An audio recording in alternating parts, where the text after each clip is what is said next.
네, 이란이 예고한 대로 오늘 새벽 이스라엘을 향해서 전면적인 공습을 감행했고요. 지금 이스라엘은 보복에 나서겠다고 밝힌 상황입니다. 네, 지난해 시작된 이스라엘과 하마스 전쟁 이후 중동 곳곳에서 전운이 감돌고 있는데요. 두 분 모시고 정리해 보겠습니다. 권준수 기자, 또 백승훈 한국외대 중동연구원 전임연구원과 함께합니다. 어서 오세요. 어서 오십시오. 안녕하십니까. 안녕하세요. 네, 오늘 새벽 전격적으로 이 공습이 단행이 됐고요. 일단은 지금은 멈춘 상황이라고 알고 있습니다. 먼저 권준수 기자, 지금 언제부터 공격이 시작됐고 지금은 잠시 멈춘 상황입니까? 아니면 다시 재개되는 겁니까?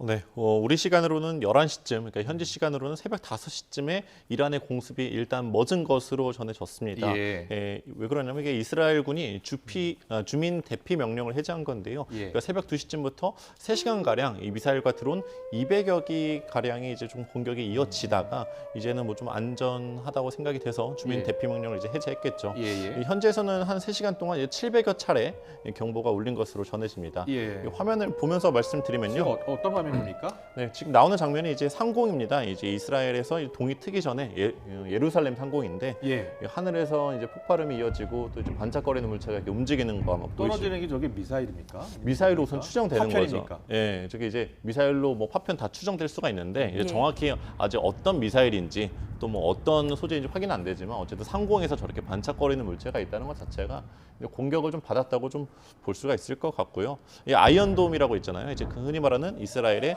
방공 요격망 아마 그게 작동하는 모습으로도 추정이 됩니다. 피해 상황 같은 경우에는 우선 이스라엘 당국이 이란의 공격으로 어린이 한 명이 좀 중상을 입었다고 이제 밝혔는데 예. 다만 이 외신에서 이제 제가 보도를 보니까 예. 이 어린이가 요격을 위해 발사한, 그러니까 이스라엘이 발사한 미사일의 파편으로 다쳤다는 좀 보도도 있고 또 10살이 안 됐다는 내용도 있습니다. 예. 반면에 또 이란 매체 같은 경우에는 본인들의 공격으로 이스라엘 네게브 공군 기지에 좀 심각한 타격을 입혔다 이렇게 주장하고 있습니다. 그렇군요. 우리나라하고 지금 시차가 한 6시간 정도 나기 때문에 네. 지금 12시 넘었으니까 거기도 이제 날이 밝아오기 시작할 것 같아요. 그렇죠. 동이 틀 시점입니다. 예. 그러면 이제 피해 상황도 좀 더 자세히 알 수 있을 것 같은데 백승훈 전임 연구원님, 지금 그 이스라엘에 이란이 공격을 예고하고 공격한 거예요. 48시간 내에 공격하겠다라고 했잖아요. 맞습니다. 그 이란이 왜 이스라엘을 이렇게 본토를 공격한 겁니까? 다마스커스에서 있었던 이란 영사관이 한번 공격을 당했거든요. 그 다마스커스는 시리아 영토에 있는 거죠? 맞습니다. 시리아에 있는 영토의 영사관이 공격을 당했고 이건 어떻게 보면 자국에 대한 그 영토에 대한 공격을 받은 거기 때문에 예. 그거에 대한 대응이라고 볼 수 있겠죠. 그리고 거기에서 7명의 그 IRGC, 그러니까 이란 혁명 수비대 고위급 장성들이 죽었습니다. 그래서 그 중에서 특히 그 일성 장군이죠. 그 예. 자히디라고 하는 그 히즈볼라와 그 이란 혁명 수비대를 작전을 조율하는 그 장군이 죽었거든요. 이게 예. 2020년에 까셈 술레이만이라고 그 이란 혁명 수비대 내 특수전부대 쿠드포스 사령관이 죽은 이후에 가장 높은 그 그래요? 고위직 장군이 죽은 겁니다. 예, 그래서 지금 잠깐 지도에는 다마스커스가 안 나오는데 네. 그 이스라엘하고 접경지 바로 근처 시리아 옆에 있는 도시잖아요. 네, 예, 맞죠. 거기 도시를 이스라엘이 공격을 한 거예요. 지난 1일. 맞습니다. 예. 영사관을 공격을 했죠. 그 예. 이란 영사관을 공격을 해서 벌어진 일인데 왜 거기를 공격했냐면 그 헤즈볼라가 가장 큰 지금 하마스 이스라엘 전쟁에서 이스라엘에서 가장 위협을 가하는 세력은 헤즈볼라인데 그 예. 헤즈볼라의 군사 작전이 헤드쿼터가 다마스커스에서 있는 그렇군요. 그 지휘부에서 했기 때문에 거기를 공격한 거죠. 예. 그런데 거기 공격했는데 거기에 그 이란의 고위급 장교들 7명이 죽었고 거기에 그 IRGC 이란 혁명 수비대의 그 특수전부대 쿠드포스의 그 쿠드군의 그 일성 장군 자이디라고 하는 그 레자 자이디라고 하는 장군이 죽었습니다. 근데 그 사람이 헤즈볼라와 이란 혁명 수비대 군사 작전을 총괄하는 사람이었거든요. 그렇군요. 그렇기 예. 때문에 이제 이 사건이 벌어진 거라고 볼 수 있죠. 그렇다면 이스라엘이 공식적으로 그 폭격에 대해서 사과를 했습니까? 사과하지 않았죠. 왜요? 왜냐하면 그건 자기네들의 안보에 대한 대응이었으니까. 왜냐하면 지금 이스라엘 하마스 전쟁을 치르고 있는 가운데 예. 소위 말해서 axis of resistance, 그러니까 그 저항의 축이라고 하는 이란의 그 시아 그 파들 그 세력들이 공격을 하고 있어서 그거에 대한 대응이라고 자기네들은 이야기를 하고 있기 때문에 예. 그거에 대한 사과나 그런 건 하지. 사과할 거면 공격을 이란 하지 않았겠죠. 입장에서는 고위직이 그리고 고위 군사 그 장교가 장군이 사망한 영사관에서 사건이잖아요. 영사관의 공격을 당해서 당한 거니까 자기네들은 명분이 있죠. 그러니까 예. 이란 내에서도 가만히 있지 못하겠다 이렇게 반발하고 있는 그러한 국민들도 많겠는데요. 그렇죠. 지금 상황은 그런 상황이죠. 그래서 미국도 이거 자체를 통해서 그 강력한 도발이다 해서 공격을 들어가겠다라는 게 아니라 그 이 시계열로 봤을 때 이런 상황 때문에 벌어진 걸 알기 때문에 지금 미국도 확전하면 안 된다. 그래서 딱 그랬지 않습니까? 바이든이 don't 그냥 더 공격하지 말아라라고 해서 거기서 끊지. 만약에 그런 이게 거군요. 어떤 도발이나 전쟁 확전이었으면 미국이 더 적극 개입을 했겠죠. 그렇군요. 예, 이번 이란 공격에는 수백 대 드론 또 탄도미사일 사용된 것으로 알려졌는데요. 현재 이스라엘의 피해 상황 어떻게 집계되고 있습니까? 네, 사실 그 방금 CNN 보도를 보고 왔는데 이제 외신에서는 이제 공식적인 직접적인 피해는 없다고 밝혔습니다. 그러니까 쉽게 말하면 아까 말씀드린 어린이도 예. 이제 이스라엘이 쏜 요격하려고 한 미사일에서 뭐 파편으로 다쳤다 예. 이렇게 얘기가 나오고 있고 다만 이제 뭐 흔히 말하는 이제 패닉 상황이 오다 보니까 이렇게 뭐 대피하는 과정에서 이 신고 이제 피해 신고가 30여 건 이렇게 좀 이렇게 들어왔다고는 합니다. 하지만 예. 공식적인 직접 타격 피해는 없다고 지금 밝혔고요. 예. 어쨌든 이 피해 상황을 넘어서 이제 기본적으로 이제 미사일이랑 드론 200여 기가 발사됐기 때문에 예. 저도 아이언돔이 좀 작동을 한 것 같고 예. 또 앞으로도 어떤 상황이 좀 있을지는 계속 좀 지켜봐야겠습니다. 공습이 예. 좀 잠잠해졌다고는 하지만 뭐 아직 끝나지는 않은 거니까요, 완전히. 그렇군요. 예. 어떤 무기를 사용해서 공격을 하는지 여부에 따라 피해도 커질 수 있잖아요. 맞습니다. 근데 미사일과 드론인데 어떤 무기인지는 공식적으로 이제 확인을 안 됐어요. 그런데 예를 들어서 뭐 초음속 무기라든지 이런 타격이 클 수 있는 그런 무기를 사용한 것 같지는 않네요. 사용하지 않았죠. 아. 사용하지 않은 게 확실히 증명이 됐고요. 예, 예. 지금 드론 말씀하신 대로 드론과 그 로켓 공격으로 이제 그 공격을 했는데 예. 드론은 이런 두 가지 장점이 있습니다. 저 레이더나 이런 거에 감지 안 하고 정확한 지점에 가서 공격을 할 수 있다라는 지점과 예. 하나는 그 피해를 자기네들이 조절을 할 수 있다라는 거거든요. 아. 그래서 국제사회나 지금 다수의 서구 예, 예, 언론에서는 예. 전문가들이 예. 이게 어떤 확전을 위한 그 정지 작업의 공격이 아니라 상당히 제한적으로 어떠한 그 자기네들의 메시지를 전파하고자 한 도발이라고 보는 전문가들이 많은 상황입니다. 예, 그렇군요. 메시지를 전하기 위한 도발이라면은 이스라엘이 주로 공격받은 시설을 짚어보면 더 알 수 있을 것 같은데요. 지금 보통 자기네들도 이란도 바뀌었죠. 자기네들은 정부 기관들만 공격했지 민간인 피해가 가지 않는 곳만 공격했다고 예, 밝히고는 있습니다. 네. 물론 이제 실태 조사는 해봐야 되겠죠. 지금 예. 기자님이 말씀해주신 것처럼 민간인 피해자가 있는 건 사실이니까요. 근데 지금 밝혀진 것은 공군 기지나 그런 어떤 그 군사 시설 그런 곳에만 이런 공격이 가해졌다라고 지금 미국 측에서도 얘기를 하고 있어서요. 미국 네. 전문가들도 다 나와서 이거는 이란이 확전을 원하는 것이 아니라 이게 오히려 미디어전, 국제 여론전을 위해서 이스라엘이 이렇게 우리의 그 영사관을 공격하고 예. 우리에 대해 했기 때문에 우리가 이렇게 대항하는 거다라고 해서 이스라엘 쪽에 대해서도 이제 비난을 하게 이렇게 해서 그런 여론전 위해서 한 군사 행동이다라고 보는 전문가들이 많습니다. 그렇군요.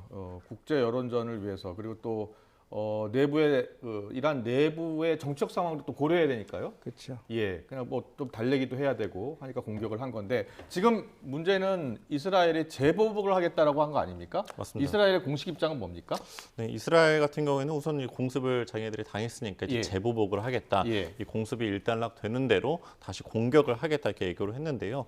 어쨌든 지금까지는 이 미사일과 드론 200여 개 가운데 99% 이제 아이언돔 뿐만 아니라 이제 요격을 통해서 대부분을 이제 국경 밖에서 처리를 했다 이렇게 밝혔고 예, 예. 우선 다니엘 하가리 이스라엘군 대변인이 현지 시간 13일 저녁 브리핑을 통해서는 이제 예. 처음에 뭐 100여 발 이렇게 뭐 피해를 당했다 얘기를 했고 또 200여 발 또 뭐 3차 공습까지 이루어졌다 얘기를 하고 있고 이제 제일 중요한 거는 이제 이스라엘군은 이제 발표를 한 게 이 드론에 각각 20kg 폭발물이 장착돼 있었다. 또 이렇게 얘기를 하고 있습니다. 그렇다 보니까 아까 말씀하신 대로 기본적으로는 이게 뭐 여론전, 미디어전 이렇게 볼 수 있겠지만 만약에 또 이 폭발물이 또 이게 민간인 피해가 조금이라도 있다고 한다면은 아까 제가 말씀드린 것처럼 좀 재보복에 나설 좀 가능성도 있어서 국제사회가 주목하고 있습니다. 이스라엘 영토 밖에서 대부분 방어가 이루어졌다는 게 이스라엘의 공식 입장입니다. 그렇죠. 99%를 예. 이제 자기네들이 요격을 했다 이렇게 얘기를 하고 있습니다. 그 아이언돔이라는 그 미사일 방어 시스템이 대단한가 봐요. 근데 이제 중고도 그 방위 체제라고 우리나라도 받아들여야 된다라고 얘기하는 예. 좋은 체제긴 한데 예. 그 악사의 홍수 사건 때는 처절히 뚫렸었거든요. 뚫린 적이 있었잖아요. 그래서 예. 지금 전문가들이 파악하는 것은 이란이 네. 이게 진짜로 그 도발을 한 것이 이제 정말 이게 지금 말씀하신 대로 우발적으로 민간인 피해자가 늘어나서 더 확전이 되는 거는 우려해서 상당히 제한적으로 고도의 그 전략적으로 감행한 공격이다라고 보는 사람들이 많습니다. 말씀하신 대로 99%가 다 요격이 되는데 물론 이제 아이언돔이 대단한 미사일 방어 시스템이다라고 얘기를 할 수 있지만 이미 작년 10월 7일 날 그렇군요. 그게 와해된 경우도 있었거든요. 아이언 그 돔을 뚫을 수 있는 무기를 쏠 수 있었는데 공격의 수위를 조절했다 이렇게 보시는 거군요. 당연히 그렇게 봅니다. 왜냐하면 예. 이란 쪽에서는 초음속 미사일 체제인 알파타 미사일이 있거든요. 그러니까 예. 그럼 아이언돔을 뚫어서 공격할 수 있는 미사일이 개발이 돼 있는 예, 상태인데 근데 예. 그거는 사용하지 않았거든요. 그렇군요.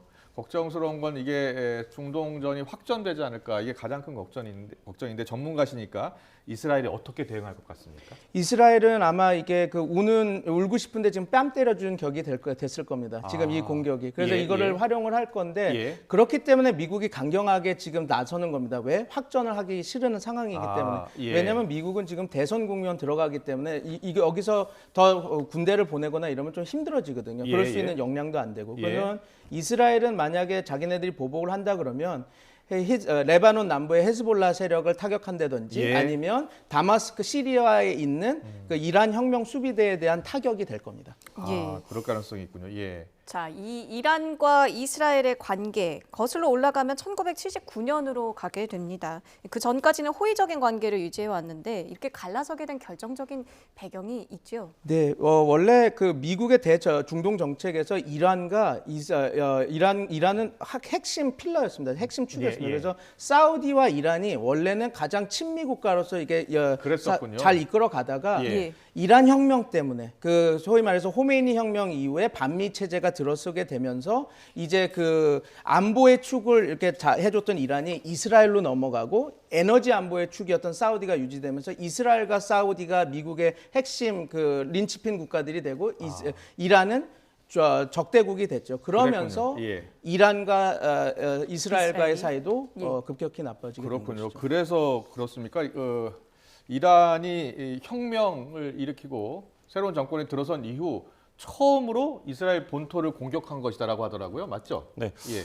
이란은 지난 1일에 이스라엘이 이제 시리아 아까 말씀하신 다마스커스 주재 이란 영사관을 공격한 것에 대해서 보복하겠다고 공언해 왔습니다. 예, 예. 그리고 나서 이제 실제로 12일 만에 보복에 들어간 건데요. 아, 예. 이란은 되게 고무적인 분위기입니다. 이번 공격을 이스라엘의 범죄 처벌을 위한 것이라며 작전명도 진실의 약속 이렇게 이름을 붙였습니다. 예, 예. 좀 무서운 이름이기도 합니다. 진실의 예. 약속이라고 하니까. 네. 근데 이제 이란 현지에서는 이제 이스라엘 공격을 환영하는 강경파들이 특히 집회를 열면서 고무적으로 아까 말씀드린 대로 분위기가 이제 우리도 이제 뭐 공격을 한다 예. 이런 식으로 나오고 있고요.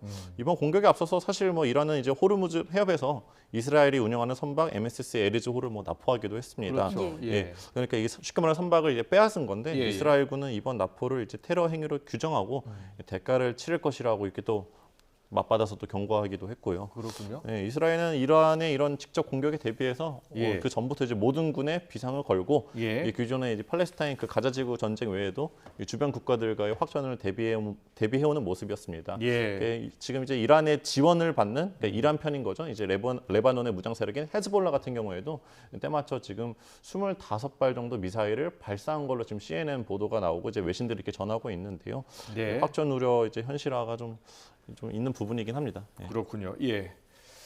자, 확전 우려가 된다. 하지만 지금 미국도 그렇고 중동 전체적으로 이란도 그렇고 이게 확전되기를 바라지 않는 거 아니에요, 상황이? 유인이 별로 없죠. 예. 이란 측도 그렇고 미국 측도 그렇고 예. 확전이 돼서 얻을 수 있는 유인은 적습니다. 이스라엘은요? 이스라엘은 유인이 좀 있죠. 아, 왜냐하면 그게 가장 큰 문제입니다. 그래서 예. 이번 확전의 키는 제가 볼 때는 이스라엘이 쥐고 있다. 왜냐하면 이스라엘은 그 10월 7일 그 악사의 홍수 그래서 하마스와의 전쟁 이후에 예. 처음으로 기본법 40조를 발령해서 처음은 아니죠. 4차 중동전 이후 처음으로 발령해서 전군을 다 소집했거든요. 아. 지금 예비군까지 다 해서 지금 최대 전력을 갖춘 상황이라서 예. 지금 상황에서 자기네들이 특히 우파 쪽에서는 자기가 주적이라고 생각하는 세력들에 대해서 괴멸은 할 수는 없겠지만 예. 어느 정도 얘네들이 이스라엘에 대한 공격 능력은 상당히 형해화시키겠다 그런 식의 얘기를 계속 하고 있어서 네. 이스라엘 쪽에는 유인이 있지만 다른 주변 국가에는 특히 이 전쟁을 통해서 얻을 수 있는 유인이 그렇게 크게 많지 않은 상황입니다. 예. 그런데 이스라엘은 지금 그 하마스하고도 지금 전쟁 중이잖아요. 맞습니다. 예. 그런데 이스라엘이 계속 이렇게 확전하게 되면 주변에 이 반이스라엘 세력이 많지 않습니까? 그럼 또 그쪽이 결집하고 그래서 또 충돌이 조금 더 커지고 이런 생각도 드는데요. 원래 그런 상황은 1947년 이스라엘이 건국한 이후에 계속 벌어졌던 예, 상황이거든요. 예. 그래서 지금 이스라엘 입장에서는 그런 상황에서 계속 살아왔기 때문에 예. 그런 반대 세력이 결집하고 이런 거에 대해서는 그렇게 위협을 느끼는 건 아닙니다. 물론 그리고 예. 최근에 아브라함 협정을 통해서 그런 것들이 많이 와해된 경험도 했고요. 그래서 예. 오히려 지금 자기네들의 최대 전력이 집결이 됐을 때 나름 자기네들의 안보 위협이 되는 모든 것들은 좀 정리를 하겠다라고 하는 게 이제 보수 우파들의 그 이스라엘의 보수 우파들의 생각이기 때문에 그렇군요. 그런 것들이 이스라엘 쪽에서는 유인이 있죠. 네. 예, 미국은 이스라엘 국민과 함께할 것이다라고 이스라엘 지원 의사를 밝혔습니다. 미국은 이번 이란 공습에 대해서 어떻게 대응하고 있습니까? 네, 우선 조 바이든 미 대통령이 이제 휴가를 조기 복귀하면서 예, 이제 예. 긴급 회의를 여는 등 이란의 무력 행동을 예의주시하고 있습니다. 아. 이제 이스라엘과 동맹을 맺은 나라에서 이제 뭐 미국과 영국 등이 이번에 공습 피해를 막기 위해 또 돕기도 했고요. 예. 또 이제 유럽뿐만 아니라 뭐 캐나다 같은 경우에도 성명을 연달아 발표하고 있는데 예. 말씀하신 대로 미국부터 보겠습니다. 네. 미국은 우선 에이드리언 왓슨 그러니까 이제 백악관 국가안보회의 대변인인데요.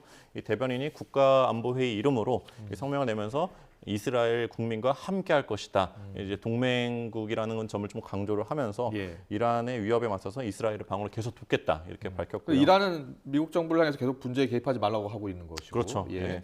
그러니까 바이든 대통령은 이제 이스라엘의 총리 네타냐후 이제 예. 측과의 대화를 시작했는데요. 네. 아직 뭐 결과가 나오지는 않았습니다. 예, 이런 가운데 이제 영국과 프랑스, EU, 캐나다 이 서방 국가들도 잇따라 성명을 발표하면서 이 내용은 이란을 당연히 이제 규탄하는 겁니다. 예. 아까 뭐 교수님께서 말씀하신 것처럼 예. 이제 확전을 좀 원하지 않다 보니까 이제 좀 규탄하는 내용이 강하고 그렇군요. 예. 유엔 같은 경우에는 이제 안토니오 구테스 사무총장이 네. 또 다른 중동 전쟁은 안 된다면서 이란에 최대한 자제해 줄 것을 촉구했고 유엔 안보리 같은 경우에는 내일 긴급 회의를 열기로 했습니다. 예. 이스라엘이 이란 공격을 받고 난 다음에 예. 유엔 안보리에 긴급 회의를 요청했기 때문입니다. 그렇군요. 유엔 안보리 회의 내일 소집이 되면 어떤 문제가 논의될 것 같아요? 이제 뭐 그 어찌 됐건 이란이 이스라엘 공격을 했으니까 자제해라라고 하는 그런 자제해라. 자제해라는 얘기가 나오겠죠. 예. 왜냐하면 확전을 반대하는 그 유엔이라고 하는 단체 자체가 네. 그 평화를 그렇죠. 하는 거니까요. 그리고 예. 지금 어찌 됐건 유엔도 계속 압박을 가해서 이스라엘 하마스 정전 협정을 하고 있는 과정에 이 지금 이란과의 또 확전이 되면 그 이스라엘 하마스 특히 고통을 받는 팔레스타인들은 더 힘든 상황으로 빠질 수밖에 없거든요. 그러니까요. 그래서 그런 것들 때문에 아마 그 확전을 자제해라, 대화에 나서라, 이런 쪽으로 외교적으로 풀어라 이런 쪽의 정도의 성명서가 나오지 않을까 싶습니다. 네. 이번 이란의 공습이요. 우리나라 포함해서 국제사회 전반적으로 어떤 영향 미치게 될까요? 이스라엘 하마스 전쟁 우리가 우크라이나 러시아 전쟁에 겁을 많이 먹어서 이게 많은 영향을 끼칠까 했는데 큰 영향을 안 끼쳤었거든요. 근데 아마 이란은 산유국이기 때문에 조금 예, 다를 예. 겁니다. 근데 저희가 가장 크게 봐야 될 건 호르무즈 해협이 막히느냐 아니냐의 문제인데 예. 주요 전쟁터는 호르무즈 해협이 아니라 예. 홍해와 이스라엘 쪽이 될 겁니다. 만약에 예, 예. 하게 되면. 그리고 예. 또 홍해도 후티 반군이나 예멘 쪽에서 많이 됐을 때 벌어지는 일이기 때문에 예. 그래서 그 수에즈 운하가 막혔을 때 그 물동량, 유동량 때문에 예. 문제가 되는 거기 때문에 제가 볼 때는 지금 수준에서는 아주 크게 큰 우리나라에 직접 타격될 거는 없다. 그러나 지금 이런 위협이 긴장이 되면 원유 가격이나 이런 여러 가지 달러나 이런 것들이 올라갈 수 있기 때문에 그런 거에 대한 우리가 대비는 해야 되겠죠. 예. 자, 그럼 결국은 이스라엘이 지금 재보복을 다짐한 상황인데 그 재보복의 강도나 그게 가장 중요하겠네요. 맞습니다. 예. 알겠습니다. 자, 가자지구 지금 휴전 협상은 어떻게 돼가고 있습니까? 난항을 겪고 예. 있었는데 이 사태가 어떻게 해결되느냐에 따라서 더 어려워질 수도 있는 상황인 거죠. 지금. 예. 이게 같이 연계가 될 거 아니에요. 맞습니다. 예. 지금 근데 원래 이렇습니다. 지금 이스라엘과 하마스 측에서 협상이 계속 되고 있었는데 뭐 외신들이나 여기서는 뭐 인질을 700명에서 900명 그 하마스 측 인질을 700에서 900을 늘려라 뭐 늘려주더라도 우리가 철저히 검열을 해서 다 풀어주지 않겠다. 그런 것들이 이제 협상을 난항이었다라고 얘기를 하는데 그거보다는 지금 가장 큰 문제는 그 영구적 정전을 원하지 않는 게 이스라엘이고 예. 영구적 정전을 원하는 것이 하마스기 때문에 지금 협상이 지금 난항을 맺고 그런 있었거든요. 거군요. 예. 근데 이제 그게 그래서 안 되고 있는 상황에서 지금 이제 이란과 또 이런 그 확전 가능성이 이렇게 되면서 아마 이 이스라엘 하마스 협정은 조금 더 풀기가 어려워지지 않을까 그렇게 예, 그리고 전문가 입장에서요. 그 이스라엘의 이란 영사관 공격이요. 이거에 대해서 국제사회의 규탄 성명이 없었던 점 여기 문제다라고 말하시는 전문가들도 많던데요. 네, 맞죠. 그 문제긴 문제죠. 근데 네. 이제 이게 또 이런 게 있습니다. 왜냐하면 이스라엘 측 입장에서는 국제사회의 비난은 알겠는데 이건 자치권, 자기네들의 안보에 대한 일이라서 어찌됐건 IRGC와 그 이란 혁명수비대와 헤즈볼라가 우리 그 하마스 이스라엘 전쟁에 예. 개입해서 공격하고 있어서 우리가 방위권, 자위권 차원에서 발동해서 공격한 거다라고 주장을 하고 있어서 예. 이제 미국 측이나 국제사회는 그래서 우리가 이게 안보 관련한 문제니까 우리가 심각하게 개입하면 안 된다라고 해서 좀 이렇게 내버려 두는 측면도 있죠. 근데 이제 그 국제법이나 그런 거를 전공하는 사람들은 이제 이거는 너무 좀 편향적으로 그쪽 봐주기 아니냐라고 하는 비판이 있는 것도 사실입니다. 알겠습니다. 예. 앞으로 뭐 어떻게 될지는 아무도 모르는 상황이기 때문에 우리도 어느 정도 대비는 해야 될 것 같아요. 그렇죠. 어떤 대비가 필요합니까? 우리 입장에서는 지금 뭐 보도가 됐지만 여러 가지 각계 부처에서 나름대로 우리 안보를 예, 예. 위해서 그 에너지 안보나 그 경제 안보를 위해서 이렇게 조치를 취했다고 했으니까 우선 그 정도 수준을 하면서 이제 국제사회가 아마 대응을 할 때 우리가 어느 정도 외교를 발을 맞춰서 이스라엘 쪽에 이란 쪽에 우리가 좀 항의할 건 하고 지원할 건 하는 그런 것들을 우리가 정리를 해봐야 되겠죠. 예. 네. 과거를 돌이켜 보면 러시아 우크라이나 전쟁도 많은 전문가들이 한 일주일 정도면 끝날 것이다라고 내다보는 전문가들이 많았는데 실제로 지금 몇 년째 계속되고 있는 거 아니에요? 맞습니다. 예. 그래서 우리가 이 중동 사태를 예의주시해야 될 것 같습니다. 여기까지 듣겠습니다. 지금까지 YTN 권준수 기자, 백승훈 한국외대 중동연구원 전임 연구원과 함께했습니다. 잘 들었습니다. 감사합니다. 고맙습니다.